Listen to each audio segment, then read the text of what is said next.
Hello everyone, welcome back to our YouTube channel किताबों की पाठशाला। आज के इस वीडियो में हम क्वेश्चन बैंक का सॉल्यूशन देखने वाले हैं। 2022-23 की जो हमारी नई क्वेश्चन बैंक आई है कक्षा 12वीं हिस्ट्री के स्टूडेंट के लिए, उसका सॉल्यूशन हम देखेंगे। आज हमारा जो सॉल्यूशन का चैप्टर होने वाला है वो चैप्टर 2 होने वाला है। ठीक है, ये 7 मार्क्स का चैप्टर है तो काफ़ी इंपॉर्टेंट होने वाला है आपके लिए। ये जो वीडियो है ये इसका पार्ट 1 रहेगा। ठीक है, पूरा चैप्टर एक ही पार्ट में कवर नहीं हो पाएगा, इसलिए इसका सेकेंड पार्ट भी आएगा। तो चलिए जल्दी से चले जाते हैं हम चैप्टर 2 की तरफ। तो ये हमारे सामने स्क्रीन पर है चैप्टर 2, राजा, किसान और नगर।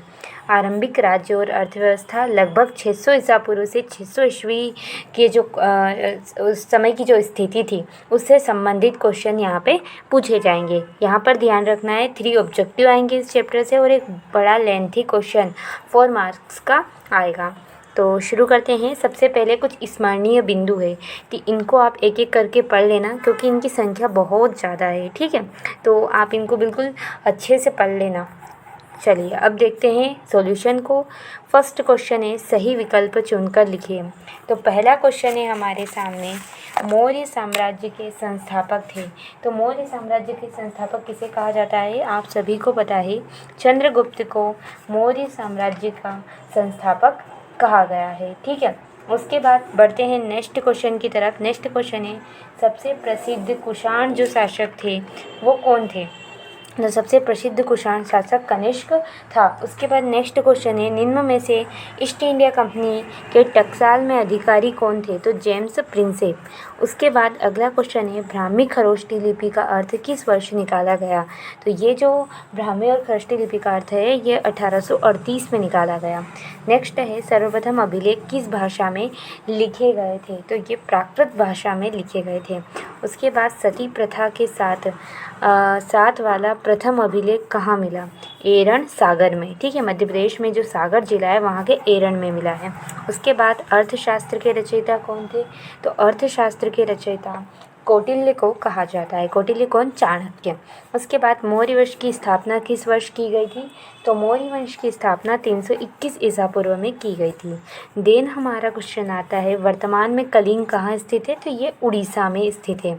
नेक्स्ट क्वेश्चन है मौर्य साम्राज्य के संस्थापक चंद्रगुप्त मौर्य की जो राजधानी थी वो कौन थी। तो पाटलिपुत्र।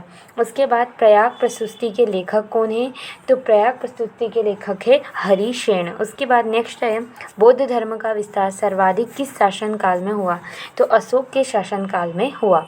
उसके बाद नेक्स्ट क्वेश्चन है रिक्त स्थानों की पूर्ति कीजिए। तो पहला क्वेश्चन है भारत की दशा का आंखों देखा हाल मैगस्थनीज ने अपनी पुस्तक में लिखा। तो उसकी पुस्तक जो इंडिका थी, ठीक है, इंडिका में उसने लिखा। तो इसका आंसर आएगा इंडिका। अब उसके बाद नेक्स्ट क्वेश्चन है चंद्रगुप्त मौर्य के दरबार में यूनानी राजदूत था। तो कौन था, मेगास्थनीज ही था। तो मेगास्थनीज जो था वो यूनानी राजदूत बन के आया था चंद्रगुप्त मौर्य के दरबार में। तो ये आपका आंसर। नेक्स्ट है यहाँ पर रिक्त स्थान ने अपने संदेश पत्थरों पर पॉलिश किए हुए स्तंभों पर लिखवाए थे। तो किसने, अशोक जो था उसने लिखवाए थे। तो अशोक राइट आंसर रहेगा।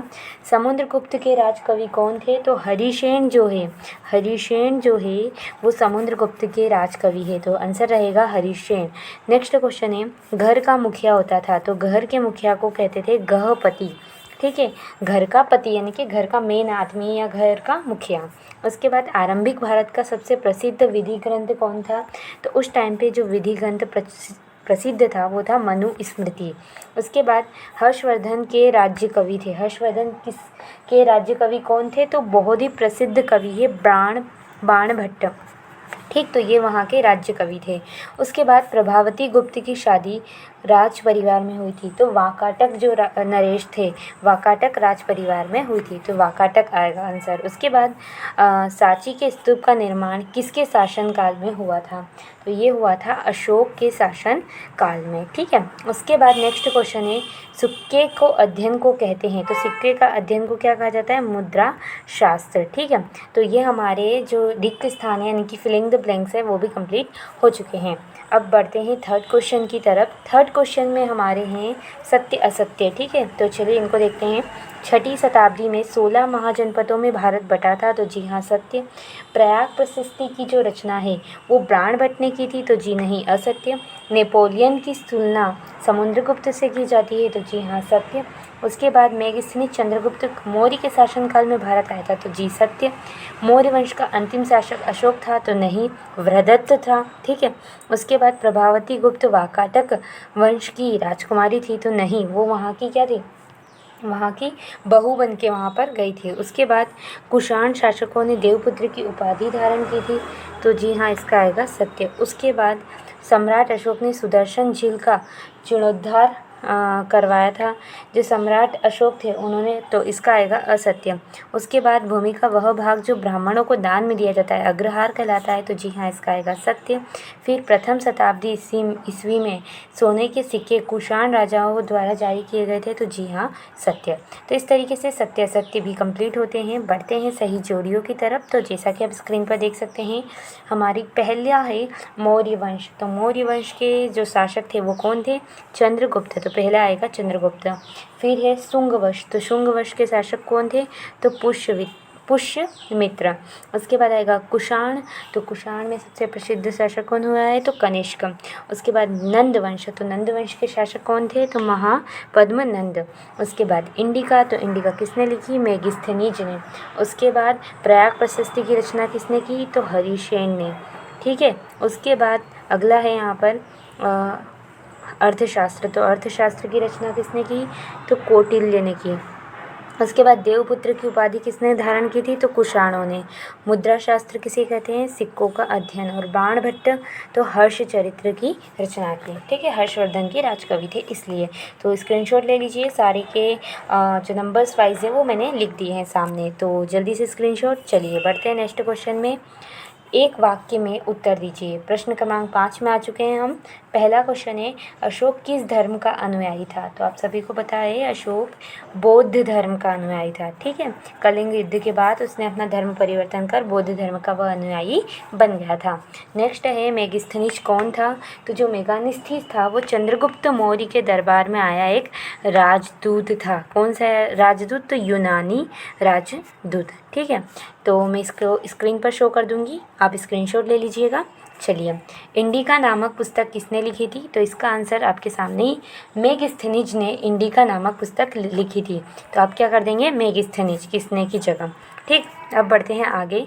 कौटिल्य द्वारा रचित अर्थशास्त्र की विषय वस्तु क्या है, तो जैसा कि आप स्क्रीन पर देख सकते हैं, यह ग्रंथ तत्कालिक मौर्य प्रशासन, कूटनीति, युद्ध प्रणाली, सामाजिक स्थिति की जानकारी देता है, ठीक है। अगला क्वेश्चन देखते हैं। सबसे पहले अभिलेख जो थे वो किस भाषा में लिखाए गए थे, तो इसका आएगा प्राकृत, ठीक है। यहाँ पर हमारा अगला क्वेश्चन है, सिक्कों के अध्ययन को कहते हैं, तो सिक्कों के अध्ययन को क्या कहा जाता था, तो मुद्रा शास्त्र कहा जाता था। तो राइट आंसर रहेगा मुद्रा शास्त्र। उसके बाद अगला क्वेश्चन है, मौर्य काल में कर निर्धारित करने वाला सर्वोच्च अधिकारी कहलाता था, तो वो अधिकारी जो था वो समाहर्ता कहलाता था। नेक्स्ट क्वेश्चन है, बड़े पैमाने पर सोने के सिक्के किनके द्वारा चलाए गए थे, तो जो कुषाण शासक थे, ठीक है, कुषाण शासकों के द्वारा बड़े पैमाने पर सिक्के चलाए गए थे। तो राइट आंसर रहेगा कुषाण शासक। उसके बाद राजगाह शब्द का क्या अर्थ है, तो राजगाह शब्द है राजाओं का घर, यानी कि राजाओं का गह, तो यहाँ पर हम लिखेंगे राजाओं का घर। उसके बाद नेक्स्ट क्वेश्चन है, अफगानिस्तान में मिले अशोक के अभिलेख किस लिपि में लिखे गए थे, तो अशोक के अभिलेख अरामाइक तथा यूनानी लिपि में लिखे गए थे, ठीक है। तो ये इसका राइट आंसर रहेगा। इस तरीके से हमारे जो 1 मार्कर क्वेश्चंस थे ऑब्जेक्टिव टाइप वाले और फिलिंग द ब्लैंक्स वाले, सही जोड़ी तथा एक वाक्य में जो आंसर देने थे वो सारे कंप्लीट हो चुके हैं। अब बढ़ते हैं हम 4 जो मार्क्स के क्वेश्चन हमारे सामने आने वाले हैं, विश्लेषणात्मक क्वेश्चन बड़े वाले, उनको देखते हैं। तो फर्स्ट क्वेश्चन है, अतीत के पुनर्निर्माण में अभिलेख शास्त्रियों के समक्ष आई किन्हीं 3 समस्याओं को लिखिए।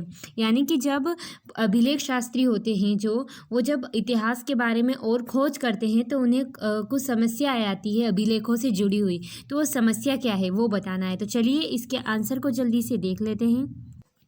जैसा कि आप स्क्रीन पर देख सकते हैं, अभिलेख शास्त्रियों के सामने निम्नलिखित समस्याएं होती थी। सबसे पहली समस्या लिपियों को न पढ़ पाना।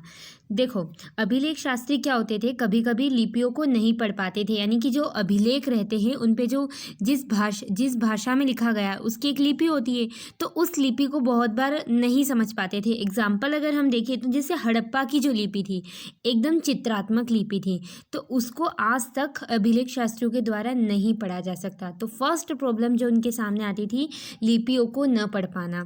सेकेंड थी एक ही राजा की अनेक उपाधियाँ।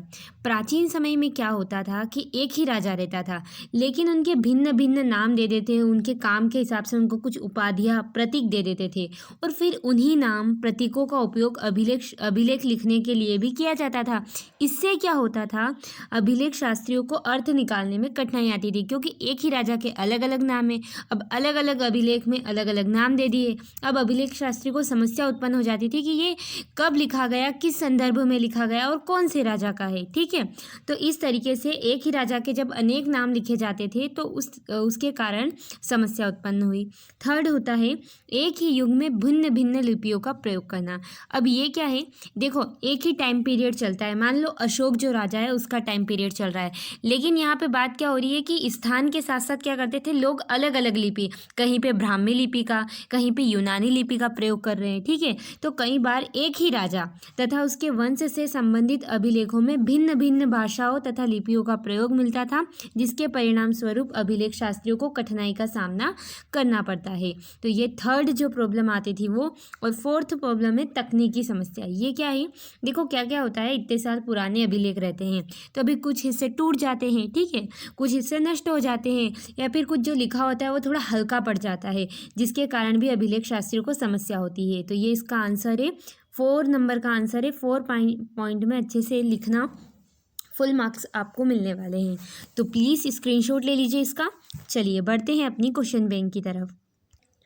अब हमारे सामने प्रश्न क्रमांक 2 है, 6ठी शताब्दी ईसा पूर्व में सिक्कों के अध्ययन से किस प्रकार इतिहासकार को विभिन्न प्राचीन राज व्यवस्था के बारे में जानकारी मिलने में सहायता मिली। देखो क्वेश्चन ये पूछना चाहता है कि जब 6th सेंचुरी के टाइम पे हमें जो सिक्के मिले हैं उनका जब हम अध्ययन करते हैं तो उस टाइम के बारे में हमें क्या जानकारी मिलती है वो हमें बतानी है और कैसे मिलती है। तो चलिए इसके आंसर को भी देख लेते हैं। सो फ्रेंड, जैसा कि आप स्क्रीन पर देख सकते हैं, सिक्कों के अध्ययन से हमें निम्न जानकारियाँ मिलती थी। पहले, आर्थिक दशा का ज्ञान। देखो यदि सिक्के कहीं से हमें सोने के मिल रहे थे तो हम अनुमान लगाते थे कि राज्य बहुत संपन्न है, उसकी आर्थिक स्थिति बहुत अच्छी है। लेकिन किसी राज्य में हमें सिक्के कैसे मिल रहे थे, मिश्र धातु के, कह सकते हैं तांबे के मिल रहे थे, टीन के सिक्के मिल रहे थे, तो हम वहाँ पर समझ जाएंगे कि यहाँ की आर्थिक स्थिति जो थी वो इतनी उन्नत नहीं थी, इसलिए राज्य में क्या थी, विपन्नता थी। ठीक, तो पहला हमें सिक्कों से पता चलता है कि आर्थिक स्थिति कैसी थी। दूसरा, तिथि कर्म का निर्धारण। देखो क्या होता है कि सिक्कों पर तिथियां अंकित होती है, तो उससे हमें पता चल जाता था कि कौन सा शासक किस कार्यकाल में या किस समय में रहा था। ठीक है, तो तिथि कर्म का निर्धारण होता है। थर्ड, यहाँ पर साम्राज्य की सीमाओं का ज्ञान। साम्राज्य की सीमाओं का ज्ञान कैसे, देखो सिक्कों के प्राप्त होने वाले स्थानों के आधार पर इतिहासकारों की साम्राज्य की सीमा का निर्धारण करना सरल हो जाता है। यानी कि अगर इतने इलाके से एक जैसे सिक्के मिल रहे हैं, इसका मतलब यह किसी एक शासक के अधीन पूरा साम्राज्य था। तो इससे हमें साम्राज्य की सीमाएं हैं उसके बारे में जानकारी मिलती है। साथ ही हमें धार्मिक दशा का ज्ञान होता है। देखो सिक्कों पर देवी देवताओं की मूर्ति अंकित होती है, तो हमें पता चलता है कि कौन से देवी देवताओं की पूजा की जाती थी, कैसी वहाँ की धार्मिक स्थिति थी। तो ये इसका आंसर है। जल्दी से स्क्रीनशॉट ले लीजिए। बढ़ते हैं क्वेश्चन बैंक की तरफ। सो फ्रेंड, यहाँ पर अगला क्वेश्चन है, आप कैसे कह सकते हैं कि प्राचीन काल में चांडालों की स्थिति दयनीय थी। तो ये जो क्वेश्चन है ये 2nd चैप्टर का नहीं है, ये 3rd चैप्टर से लिया गया है। तो इस चैप्टर का सॉल्यूशन, इस क्वेश्चन का सॉल्यूशन हम चैप्टर नंबर 3rd में देखेंगे। ठीक है, तो अब हम सीधे 4th क्वेश्चन पे आ जाएंगे।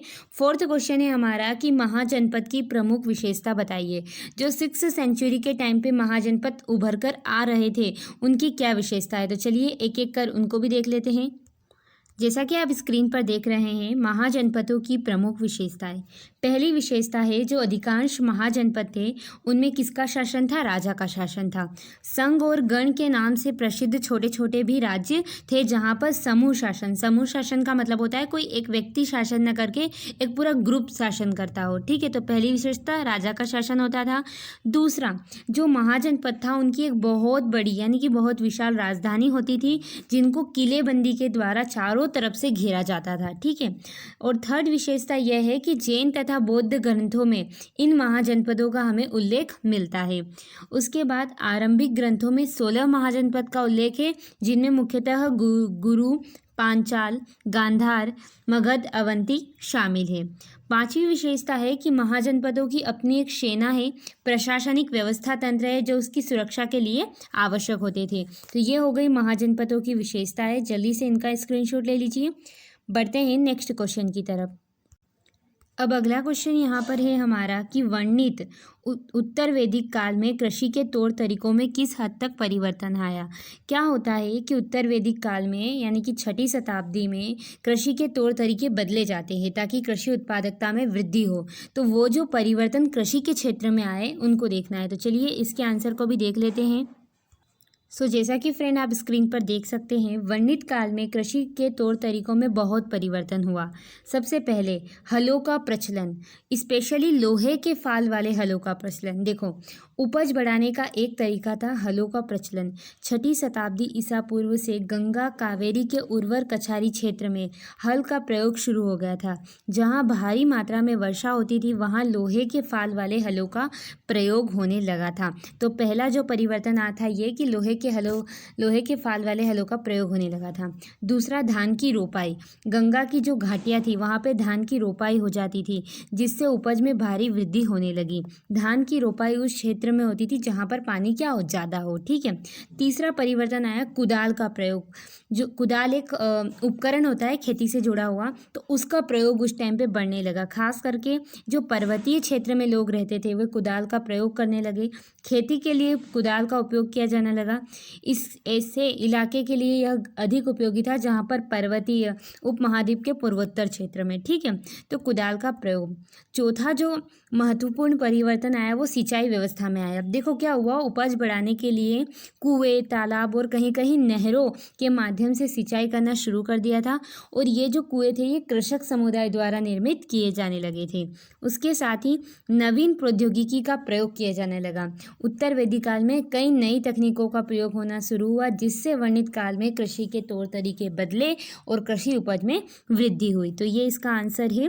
प्लीज़ स्क्रीनशॉट ले लीजिएगा यहाँ से यहाँ तक। उसके बाद ये, चलिए बढ़ते हैं अगले क्वेश्चन की तरफ।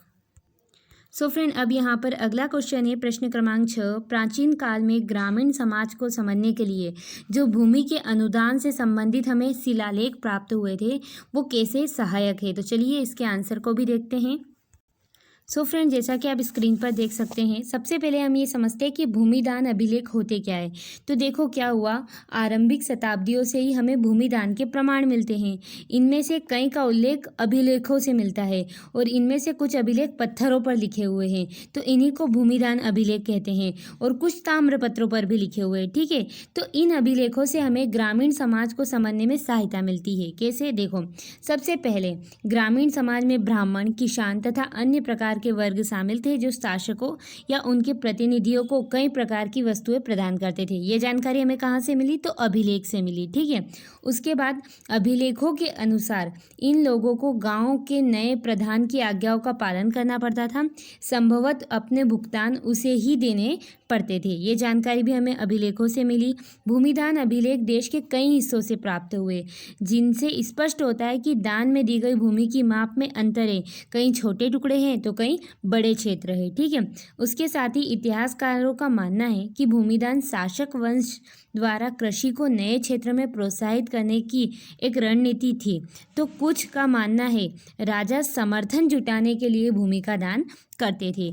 इससे हमें भूमिदान से उस ग्रामीण प्रवेश की बहुत सारी जानकारियाँ मिली। ठीक है, निष्कर्ष में हम लिखेंगे कि अतः भूमिदान के शिलालेखों से राज्य व किसान यानी कि ग्रामीण समाज के संबंध जो थे उनकी एक झांकी हमें प्रस्तुत होती है, एक झांकी मिलती है। तो ये पूरा आंसर रहेगा। जल्दी से इसका स्क्रीनशॉट ले लीजिए।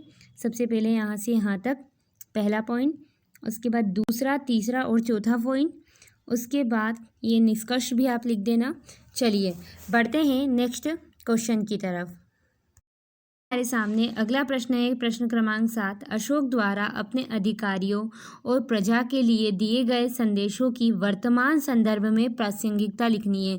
यानी कि जो अशोक के संदेश दिए गए थे वर्तमान समय में उनकी क्या इम्पोर्टेंस है वो बतानी है। तो चलिए इसके आंसर को भी देखते हैं। सो जैसा कि फ्रेंड आप स्क्रीन पर आंसर देख सकते हैं।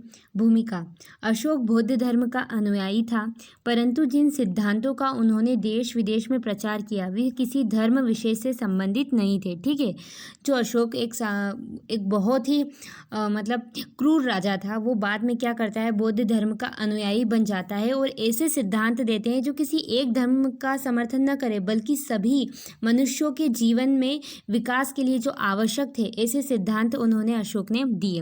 अब अशोक के धर्म के जो सिद्धांत थे वो सार्वभौमिक थे, सभी पे लागू हो सके ऐसे थे और बिल्कुल सरल थे, साधारण थे। देखो इसके मुख्य सिद्धांत निम्न है।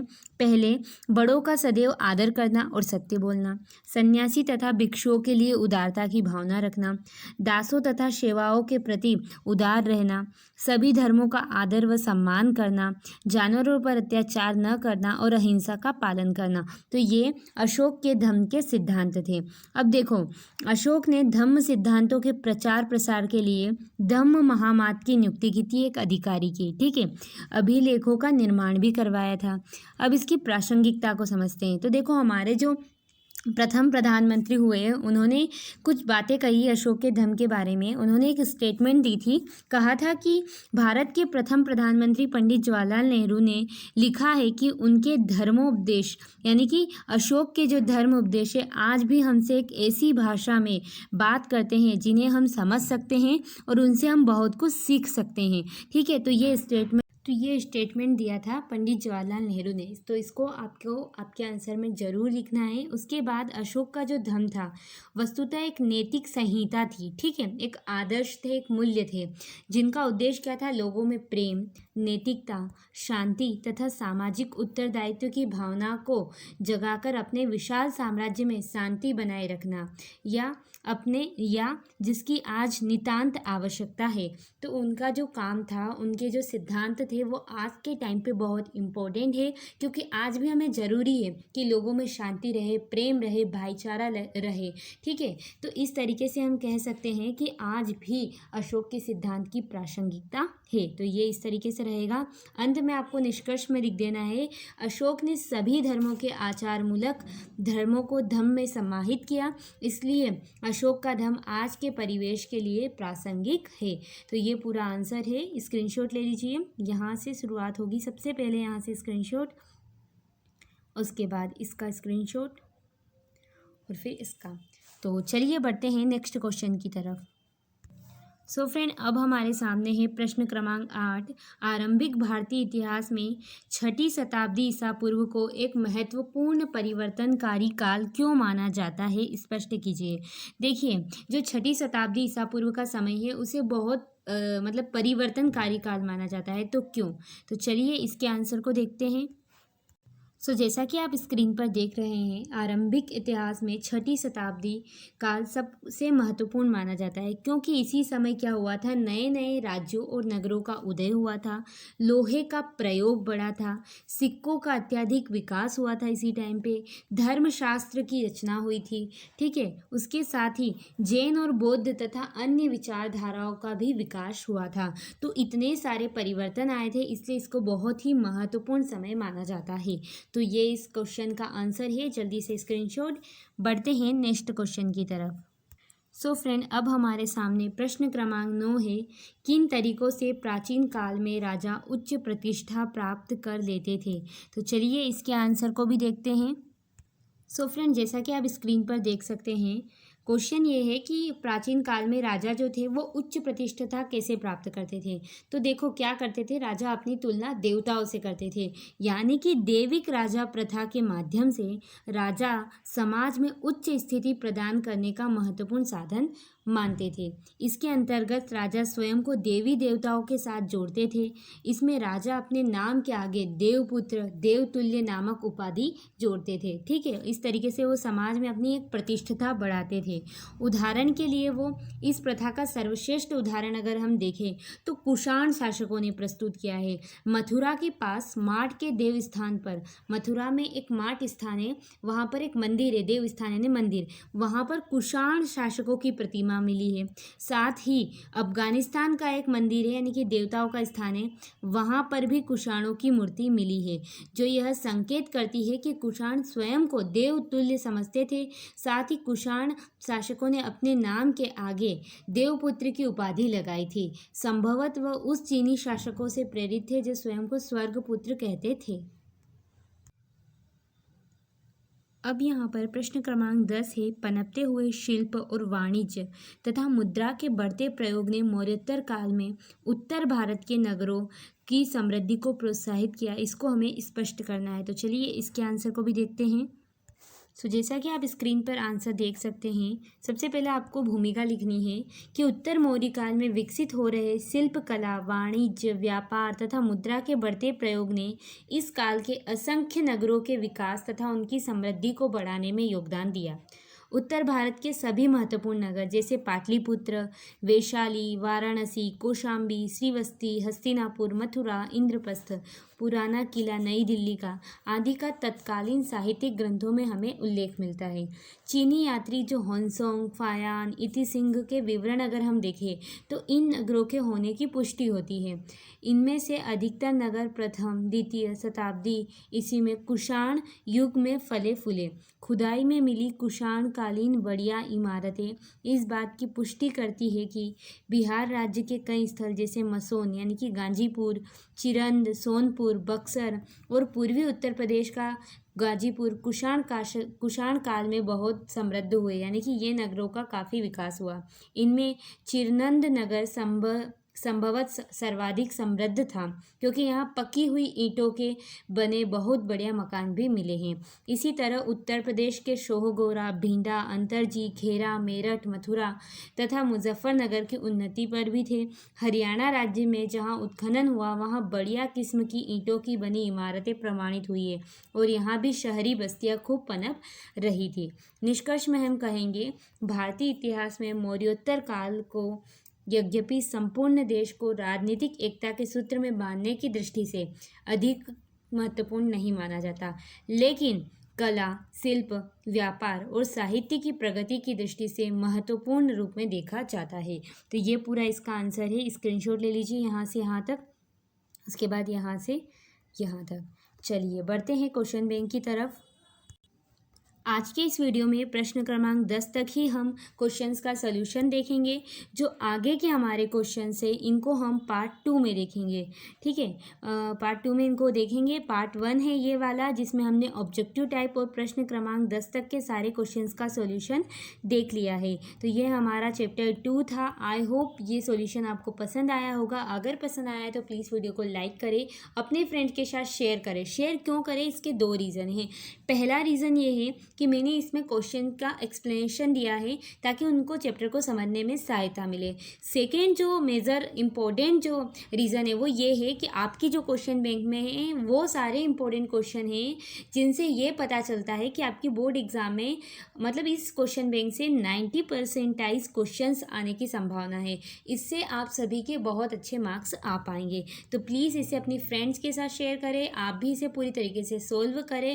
और अगर आपके दिमाग में कोई भी कन्फ्यूज़न है या कोई क्वेरी है तो हमें कमेंट बॉक्स में ज़रूर लिखें एंड वीडियो को लाइक ज़रूर करें। Thanks for watching. धन्यवाद।